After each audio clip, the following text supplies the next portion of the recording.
I just feel like I have to give some explanation on what's going on and what was happening this week. And I didn't plan to shoot this video. It's not perfect background. I hope you'll excuse me, so I'm just gonna sit here and talk about what was really happening in Ukraine, and you've probably seen some videos on my Instagram. And today is day 8. We never knew this could really happen. I remember when I was younger, when I was a little girl, we always had these lessons, you know, like remembrance days and history lessons, where we were told like it's not like, it doesn't do any good to do any war, any like cruelty, you know, and nobody would believe that this would ever happen in my country, in Ukraine, where I come from. So I probably will not be crying anymore because I had so many tears yesterday, and I just realized that we have to keep going. And yeah, I just wanted to share with you what was really happening and why. Probably you've seen me being so active on social media, and some of you understood like what was happening. Some friends who are really close to me, and they had a lot of interest in a problem, and I'm so forever grateful to my friends who checked up on me. You know, some of my actually British friends, they were like, oh, what's going on like with Ukraine and Russia, something is gonna happen, and they asked it before, like when it was all over the news, and we were like, we don't really believe like anything like this would happen. Nobody believed, because we are, you know, we used to be the same big country, one USSR. So we were the Ukrainian USSR, they were the Russian USSR, and you know, like Eugene is Russian by passport. He's like half Armenian, but he was born in Moscow, so everybody is just so interrelated. But and nobody would like, if you like ask nobody trusted that this would happen. Like a lot of like, you know, smart, clever people in Ukraine, everybody read the news, heard the news, but actually some people like trusted, and they kind of like went for a long holiday just after just for the Valentine's and after. But this was so unexpected, and today is a day 8, and I think this week just made me transform like a real phoenix from the ashes. That's how I actually feel, because I actually died. I feel like I died, my soul died a few days ago, last week, when it was a day 3 or day 4, and my husband feels the same. And you know, people who left Russia for such a long time ago, they are not from Russia anymore. They don't influence the government, and what the government did is just so bad, and just puts so much blame on the people of Russia at the moment. And I think I was really unfair to some of my friends, but maybe they were not believing. And the reason why I was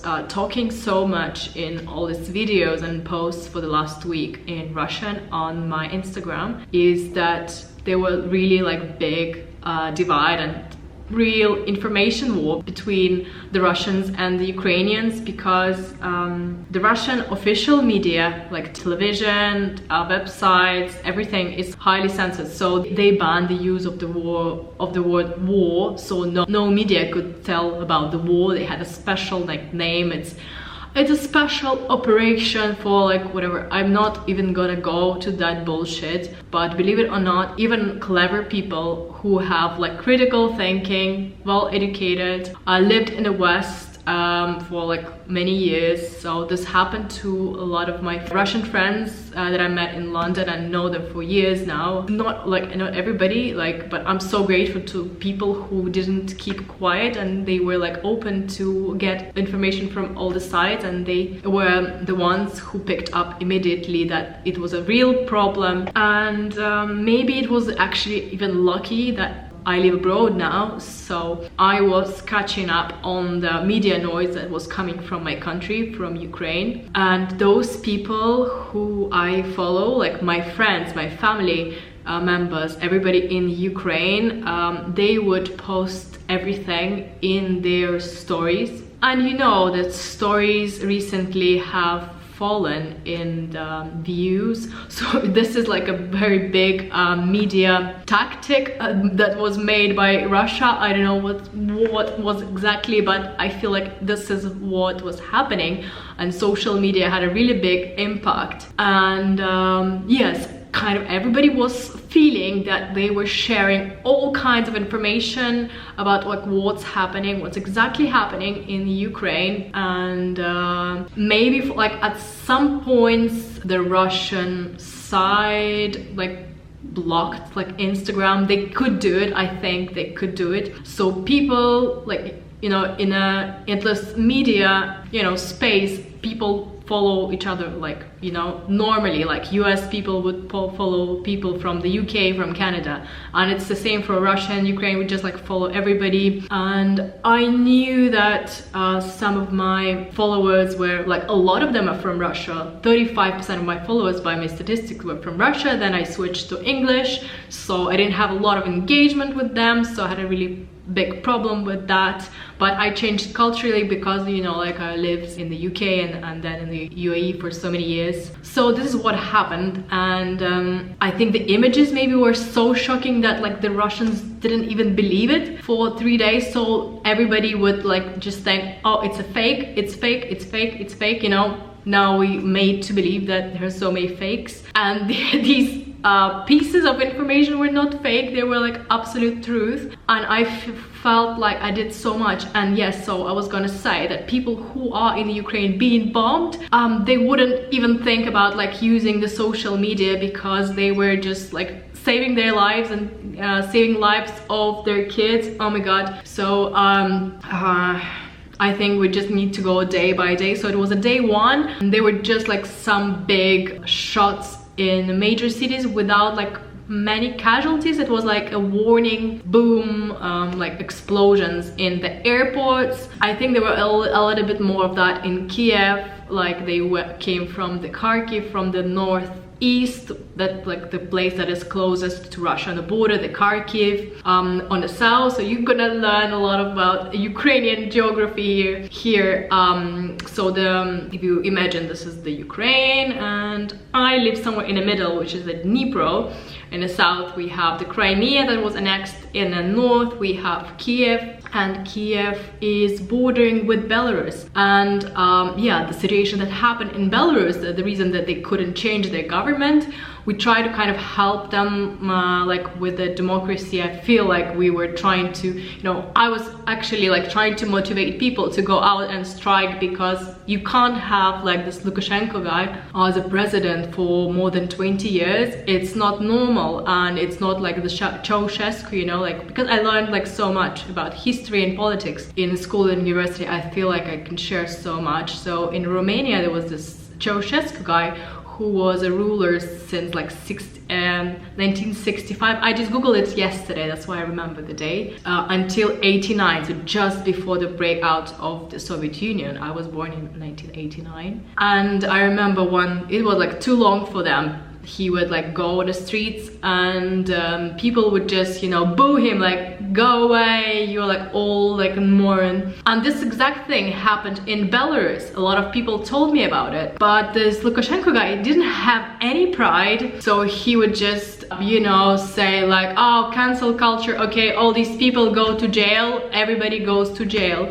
And they were able to create these mechanisms that people who were like in the police were motivated to arrest and like torture people, because they had the money incentives. They would get like apartments at a very low like mortgage rates. And yeah, people just like shared all of this information with me recently. That's why I know so much. And one like of my great grandfathers comes from Belarus, and I happen to carry the surname that is kind of from Belarus, Slunkova.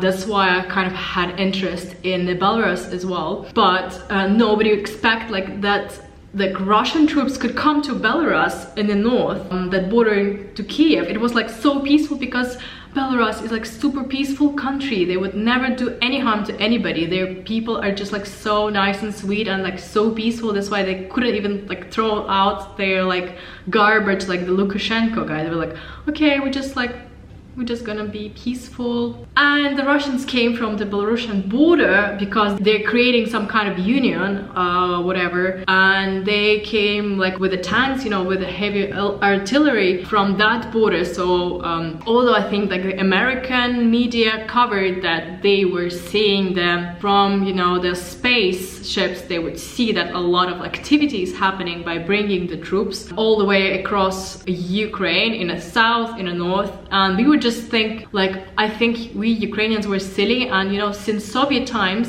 we were kind of like pushed to believe like Americans are evil, they just like talk, and like Russians would never do any harm. So now I guess Ukrainians would just have to know better, and the exact thing that was predicted just happened. And oh my god, it was a hell, and like all the like real things happened, and it was like 3 days of bombing. And I think today is the only day, like day 8, when the bombing is kind of a bit less, because I believe that I helped by like creating all this like videos and posts. Maybe not just me, maybe other bloggers, but you know, they were like in one media scheme, and we were posting like war in Russia, war in Ukraine, putting like as a crime organizer, and we were posting with the hashtags, you know, like Ukraine trouble, something like this. And people were not searching for those because they were in Russia, where they have a completely different agenda, and this like wall that's made of, you know, like Iron Curtain, as they used to say, from the government censorship. So nobody would even like think that the war is happening. Like nobody would believe it, because you know that it's like 21st century. So people were not looking to find information about the war. They were doing something else, and maybe they saw some disturbing images in their friends or other blogger stories from Ukraine, and they were like, oh my god, like this is weird, but I'm just gonna swipe, you know. I think that's what has happened, because also like a lot of bloggers would not like blog about like crime, war, and like explosions. They would just start helping each other immediately. So there was so many messages like, oh okay, we need to organize medicine, like the baby like doesn't have any food in that like area. So everybody was kind of trying to help as well. So there was this noise, and from Russian side, like people would not like look to find, you know, about the war in Ukraine. They would have no idea. That was and that's I was like sharing like these videos to try to expand my audience, and that's why I did it for 7 days. I like almost every day I put a video, because I had a lot of Russian followers, and like a lot of them didn't trust me. Like they would think like I was like paid, or like I did a fake videos, or because I don't live in Ukraine, I don't know what's happening. And my friends who were being bombed, they couldn't post anything because they were being bombed, and you know, like it's a job to post something on the social media. You probably know that. Anyway, so I think last evening we actually like reached this tipping point that somebody shared like what type of hashtags we need to use to try to reach the real like Russian audience who doesn't hear what we are saying, because we're not looking for it. So it was my university friend, because we were shocked. We are like talking about the war, and there were actually some people from Russia that were like replying. We were thinking a lot of them were bots or like haters or fake, and they would just like throw a lot of, you know, bad language on us, just saying like you spread fake information, or they would just support the war, which was like really shocking. We're like, yes, we wanna come and kill you. Like, trust me or not, there were a lot of like idiots like this. I hate to say it, but they were. That's why like when I like shared like all of this for 3 days, I could just like feel that there is like a wall that like you cannot like reach the other side. Something is happening.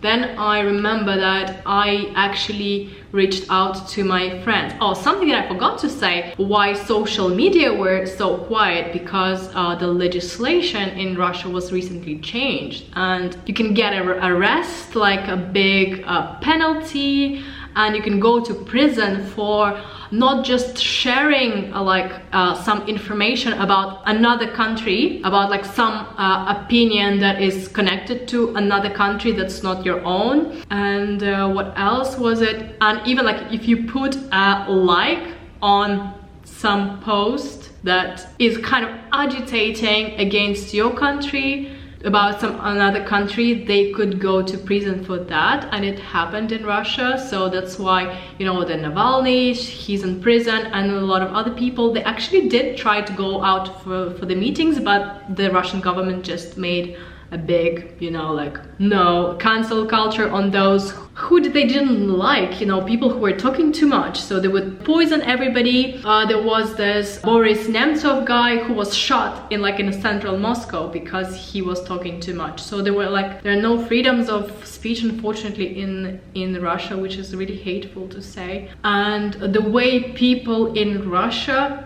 were grown up with just to believe that like you can't change anything, you don't have a voice, you don't have any right, just like be quiet, don't mingle, you know, like stay put, just like in this like Snail and the Whale book. This is exactly how they feel like. And among celebrities and sports people, it was like a faux pas to talk about any politics.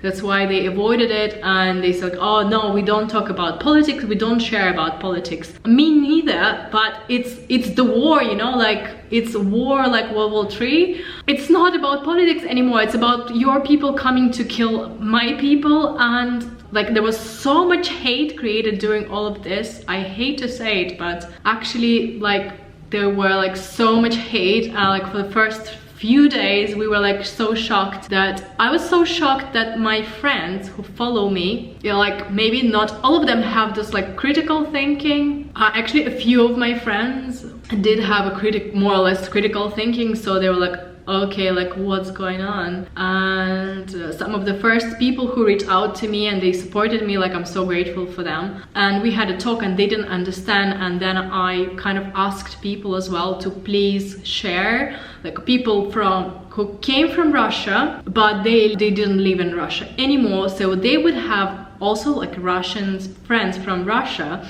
but they would not be threatened to post or repost something because they cannot be arrested because they don't live in Russia anymore, no risk.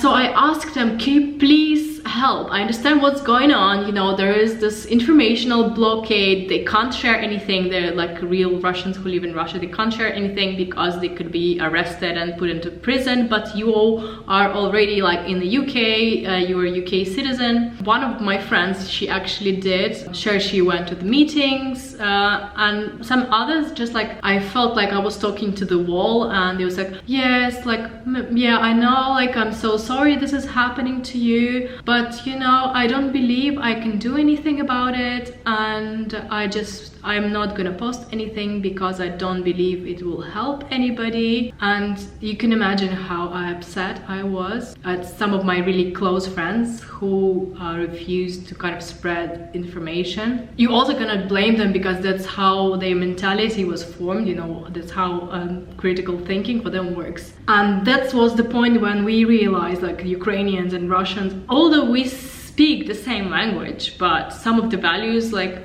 of ours like were very different. And I was like the baby of the Orange Revolution when it happened in Ukraine in 2004, and I was like so politically interested in everything that was going on. It actually motivated me to study and to pick a university in Kiev where I went, and I studied like this international relationships, and I planned to have some kind of like diplomatic career, but then everything changed and kind of I went to fashion. This is what was actually happened in my life. But the revolution that happened in our country made everybody kind of engaged in politics more, and not in a bad way. So some people said it was like really bad, that so much things were happening and people were just like talking shit to each other about politics. But I think it was actually a good thing because it made Ukraine a society where everybody can speak up and be heard. So this is something that we have now. And when you talk to somebody who was like not raised but lived differently, just other side of the border in Russia, they would not have the same because their life experience was very different. So you cannot blame them in a way, but I do strongly believe some things are gonna happen. So this morning, or it was like very late in the night, one of my friends from university, she left a comment on my post. She saw that there was so many activity, and I posted like some really hardcore content on my page about just trying to see if you can find my phone. So I posted actually pictures, like some terrible ones, because like nobody was responding just, you know, to my face talking about the war. I didn't post pictures of like the bombings yet, and I just wanted people like to truly understand the whole extent of the crisis, of the problem. So I shared some images of people who were killed in conflict, and there was just like asking them, you know, like we're looking for like their mothers, and we want to, you know, find them and send them away with peace because they came to fight here. They were killed by people who protected Ukraine. This is really sad, but this is what happened because they came to kind of kill. I hate to have this conversation now, but this is what happened. And I had to put like very shocking content that got like a lot of shares. Not as many as I wished for, but I think it was creating some kind of noise, but not enough, because I didn't know what was exact like message that people were looking for from the other side. So yeah, and it was late last night when my university friend sent me, oh my god, I was talking so much that my SD card was just became full, and so I was talking about use of the hashtags and how I think, I want to believe that it was me and some of my other friends who did it. So yeah, I noticed that was like a really big problem with people like not seeing, not believing what was happening. And although like some of my other friends who actually were living abroad, they were able to post it because they were not being bombed. They didn't fear for their lives. So one of my close friends and clients from New York, Lee Pfeiffer, she actually used Instagram to share, like, and she has a very well-known brand that was very popular among all like a Russian audience and international audience. So she were not afraid to just like use her social media to share all this information. And later a few other girls who I know joined as well and opened up their profiles to share information, not just in stories but in posts. But we didn't know like who to kind of target. We didn't use any targeting, any paid targeting. People were just like using hashtags, and we were getting some reaches, but not enough. And what I was gonna say, yeah, so it was in the middle of the night, and I get a comment under my post with like hashtag Z, and I was like, this is weird, but then I checked. I didn't know that profile, but it appeared it was my university friend, and I was like, okay, let me check it out. And I check out the Z hashtags, and if you check it, you'll see people supporting Putin, like, you know, like Nazi. So like weird, like, and all these like war machines going into Ukraine with like a Z signs. We had some like tips from the army that there was like the Z sign that like was a special kind of part of the army, and we finally found the point which hashtags we needed to use to reach out to those people on the other side. And those people were like using like claims like, we're not ashamed, we stand with you, some like really strong claims, which you can find in Russian. So yeah, one of them were like, we are not ashamed, and I am not ashamed. So I quickly spotted which hashtags were really low, you know, low key, like low range, had like smaller amount of posts. So for them we could like actually reach a very wide audience. And I knew from the top of my head few bloggers, few of my friends who were already doing the posts, and I sent them a message immediately. It was like 1 o'clock in the night. I was trying to go to sleep, but I couldn't. It was like the worst day of my life. So I messaged them, okay, please try to use these. And it actually, I think it helped. So in the morning when I woke up, I got a few messages from people where I was like, oh my god, I was just researching that hashtag, like standing with us, or something like about like going for the Putin za, Putin something, and I used them for the purpose that like people would just like look for that information, and then they would get into my page and kind of see the true side of what was happening. And these people were like, oh my god, like we were so blind, we didn't know that was happening. And I felt like in that morning, in a few hours, there were like so many other people using social media to share the whole truth what was happening in the Ukraine, and it reached that tipping point. So this like daytime, everybody kind of knows that it's true, because I think in the beginning kind of people suspected, but they were not like ready to hear it, to confirm it, and now everybody knows it is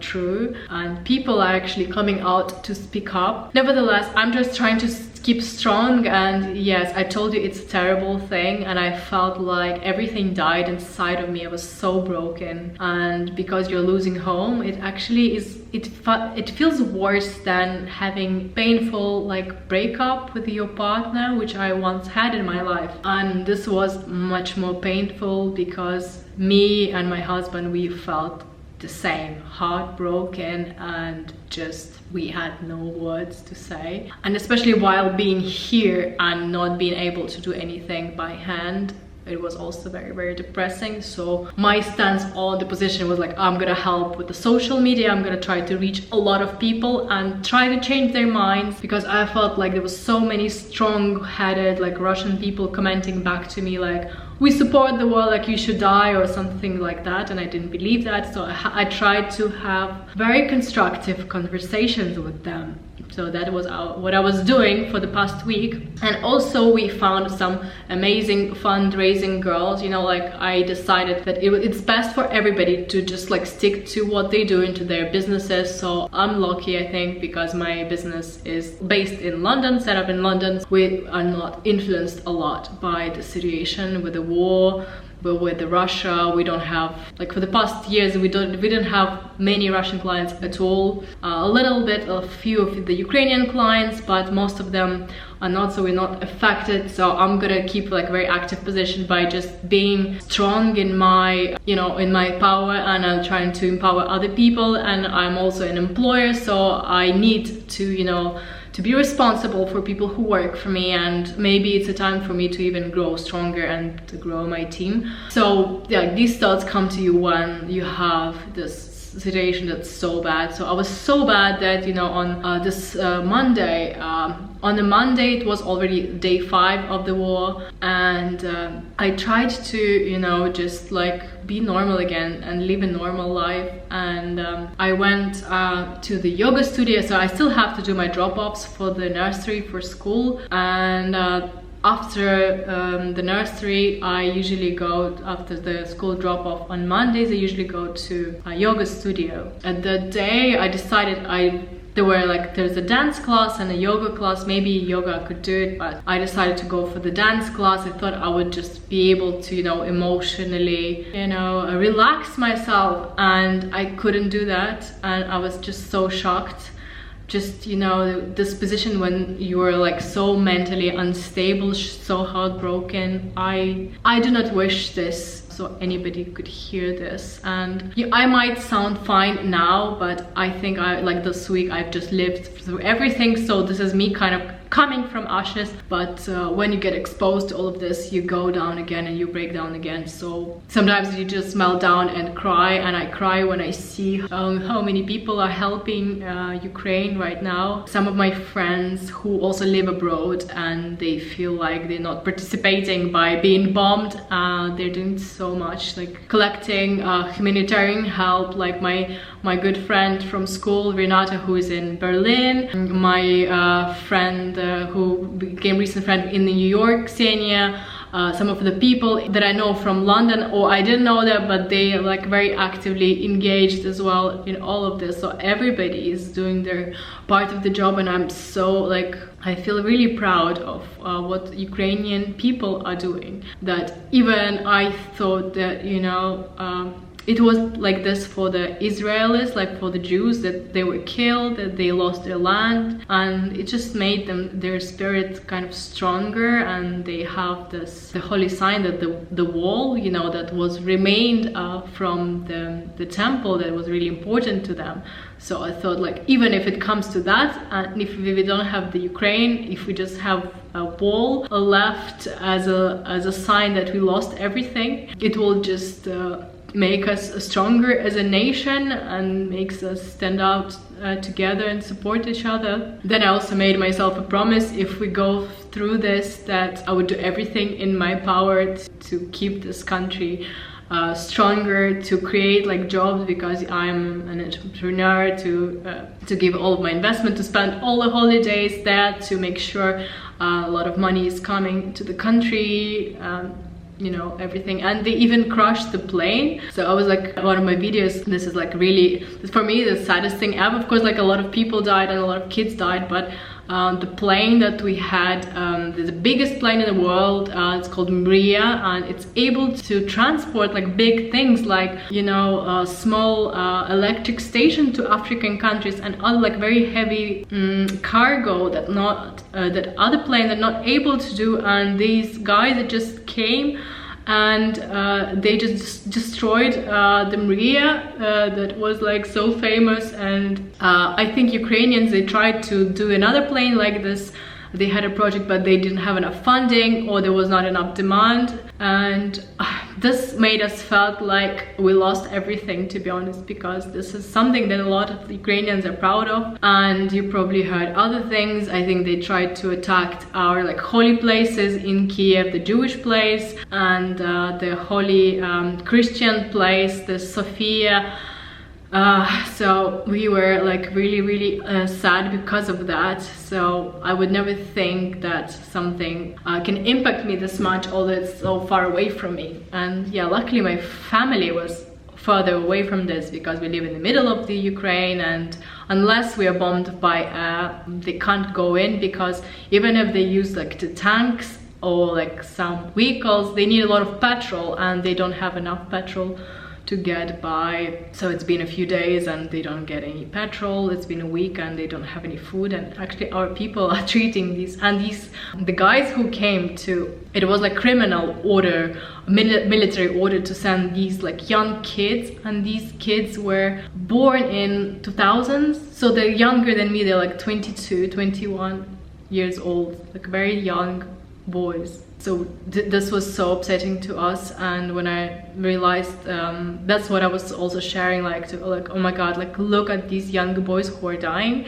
for nothing, and they just don't know anything. So I hope a lot of them will come back alive, because you know, these young boys are just like going out of the streets in Ukraine and talk to our people. I know, of course, our people don't want to kill them unless they shoot like into ours. So they actually give them food, drink, everything. Oh my god, I still can't believe it's happening, but I felt like you now have a lot of information that you lacked, and Ukraine will keep strong. And at the moment I'm doing this fundraiser with the girls from the US, but later I'll have another one. But so for now, if you wanted to donate, you can donate directly to the Ukrainian army, sorry. I'll leave you a link below, and or to the fundraiser that is created by one of the girls who is helping a lot, and she's just, you know, working on this project full time. So I think she's so devoted, and they buy everything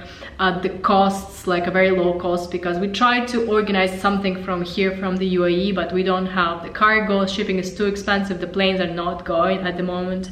And from the US, they're organizing, there's a plane that goes every week, the cargo plane from the company that I also used for many years, and they go to Warsaw. So from Warsaw they will bring stuff to the Ukraine, and in the US everything is kind of cheaper, so they get things on Amazon or from they actually, like, we were calling out for old military people if they don't need any, you know, helmets and body you know, body protectors, ammunition, they can also bring it there. I think I'll leave the address, so you know, we don't have to buy new things and we can kind of reuse. It's really crazy. I'm talking about like the war and the reused ammunition, but this was happening and it's not over yet. I really hope it's gonna be really over, but I think officially it's not over yet, so we try to keep strong, and I'm gonna keep you posted. So sorry for such a long video.